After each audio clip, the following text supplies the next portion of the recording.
Okay, so this is going to be a video just about the noise level of some different hair clippers. Now, this might be useful to other people like me. I've got tinnitus, so I've got very sensitive hearing to loud noise, especially near my head and high frequencies. So I was trying to find a way to cut my own hair without it triggering and having not a nice time.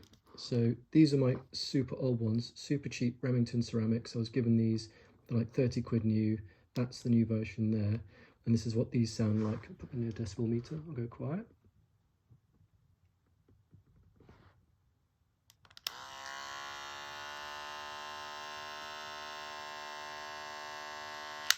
There we go. So you can see 68 decibels there. Not that quiet, but not crazy loud, but they're mostly low and rumbly, which for me hasn't been that bad. Generally, I'll put like earplugs in my ear, and then I just hear the low rumble through my skull when I use those, which is not too bad because it's low frequency and tinnitus is generally high frequency. So that's been quite a good one for me. This is the new one, which when plugged in is quite loud, but like this is more powerful. I'm not going to undo these because basically you'll see I'm not going to be keeping these. It's got the hygiene seal on it, but it doesn't really seem to affect the blades too much. Just trying to get the trigger. Okay, so I'll go quiet. You can hear what this one sounds like.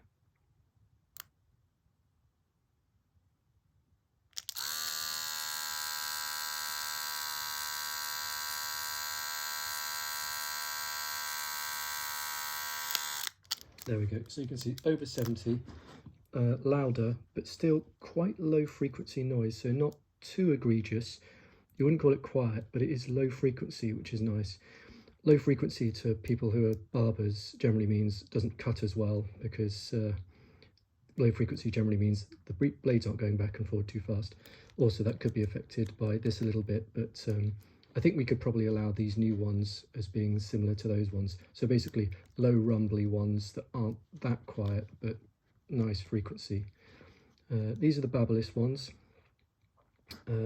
As you'll see, they're a bit higher frequency, but comparatively quiet. So I'll try that one, I'll go quiet.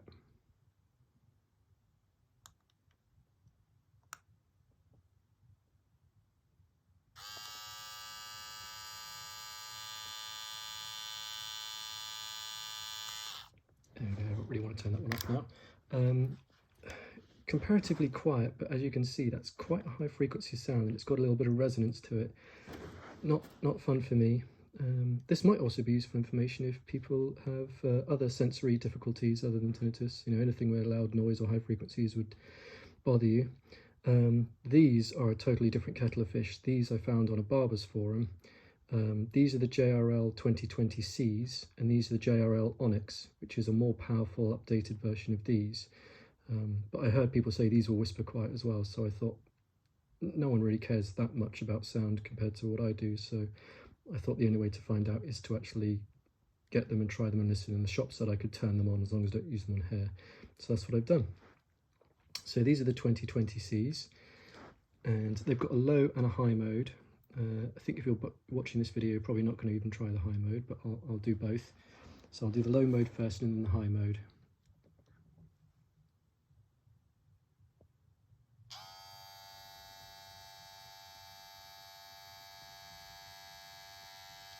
Okay, that was the low mode. This is the high mode.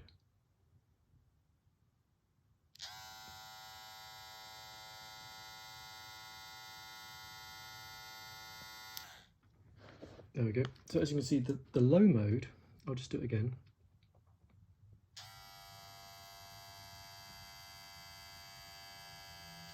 Now the blades are moving quite fast, but it feels somehow dampened compared to the others by like a lot. That low mode is really acceptable. Like I almost wondered whether I can get away with using this without earplugs, although when I put it in contact with my skull, you know, it might resonate more. But that low mode, basically I think I'm going to keep these and have the low mode, even though these are much more expensive.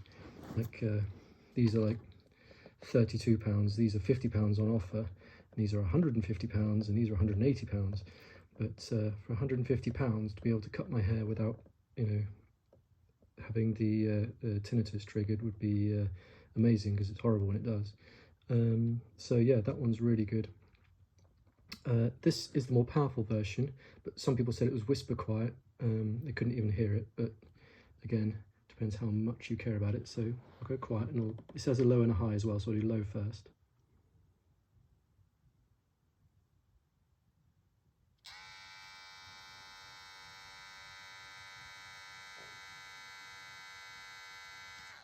There we go, so a little bit louder. You can see it was about 3 decibels louder. But also the character of the noise is a bit more high frequency. I think that's because it's got more power. If you had no problems with ears, you just wouldn't care. You just say, oh, this is more powerful, that's better. But it's less, it's slightly noisier. You would still call these quiet, but the character of the noise on these is much nicer, I think, if you've got issues. And this is the high version.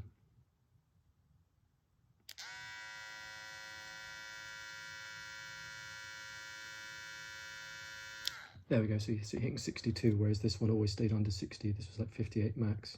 I think it was like 56 on the low setting. But yeah, I mean, if you're a barber, you probably want the more powerful ones, as all the barbers formers seem to say. But if you want quiet, these ones are quieter. In a barber shop, I don't think you'd care, but if you've got sensory issues, then this is good. So conclusion, low and rumbly and cheap.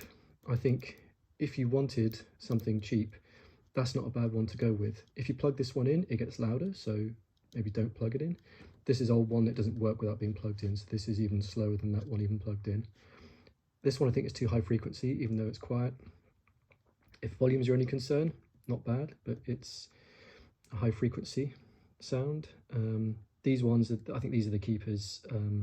Also, it would be nice to have something professional that I'm assuming for 150 quid in a professional clipper, it's going to go through my hair a lot better than that, which tends to just, you know, clog on the hair. You go, it takes quite a while to get through with those. So I can't test them without buying them. So, but I'm assuming, given that that's one of the most well-reviewed barbers clippers, that's going to go through my hair just fine. That one, I love the black and everything, and it's more powerful, but if you want it for quiet, that one. So those are the JRL 2020Cs, and as those are my favorites, I'll just do them one more time so you can hear them.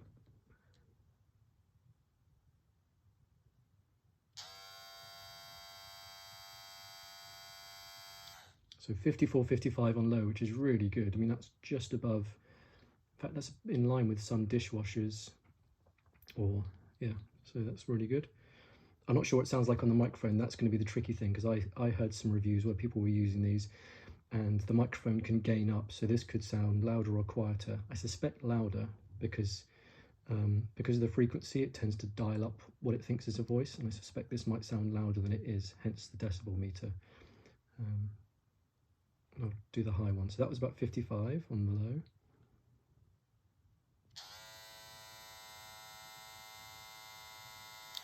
$57 on the high, but I think if you're getting these, I think the low mode is going to be just fine. The low mode is just a lower frequency of the cutting, so unless you've got problems with it snagging in your hair, if you want it for quiet, I'd use that. Also, if you're interested, this is an app called, I think it was like SPLF. Let's find it.